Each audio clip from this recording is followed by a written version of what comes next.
L'investissement responsable consiste à prendre en compte les critères environnementaux, sociaux et de gouvernance dans la décision d'investissement. Les critères financiers ne sont pas écartés, mais à ces critères financiers, l'investisseur ajoute d'autres considérations, comme par exemple se préoccuper de l'impact sur la biodiversité de ses investissements, ou se poser la question, se demander si l'entreprise a une politique de lutte contre la corruption. Il y a deux grands types de raisons qui conduisent un investisseur à mettre en place une démarche d'investissement socialement responsable.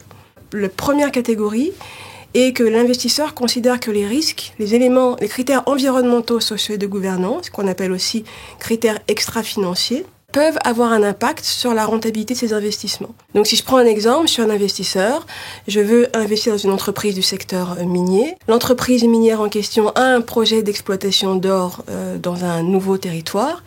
Si cette entreprise, avant de démarrer son projet, ne s'est pas assurée du consentement des populations locales quant au projet en question, elle s'expose à des manifestations parfois violentes, à des blocages, à des suspensions, voire des arrêts définitifs d'activité. Et donc cet impact économique sur l'entreprise a un impact financier sur l'investisseur. D'autres investisseurs décident de se saisir des questions environnementales, sociales et de gouvernance parce que c'est conforme à leurs valeurs, parce qu'ils veulent avoir réellement un impact positif sur la société. Donc dans ce cas de figure, il ne s'agit plus seulement de se préoccuper des risques et opportunités liés à ces critères environnementaux, sociaux et de gouvernance, mais par exemple, j'ai une politique d'investissement immobilier et à travers mes investissements immobiliers, je veux contribuer à l'insertion de personnes en extrême précarité. Ou j'ai une politique environnementale et je veux contribuer à la lutte contre le changement climatique. Et donc, toujours dans l'immobilier, je vais m'assurer que mes bâtiments ont une performance énergétique très élevée.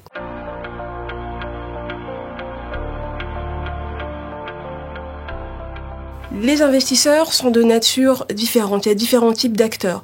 Donc il y a deux grands blocs, les investisseurs institutionnels et ce qu'on appelle le retail. Dans les investisseurs institutionnels, vous allez avoir des caisses de retraite, des fonds de pension, notamment pour les pays aussi anglo-saxons. Vous allez avoir les assureurs, des banques, des gérants de portefeuille qui investissent pour leur compte ou le compte de tiers. Et côté retail, donc c'est les particuliers, vous et moi, qui peuvent décider d'investir son épargne de manière socialement responsable.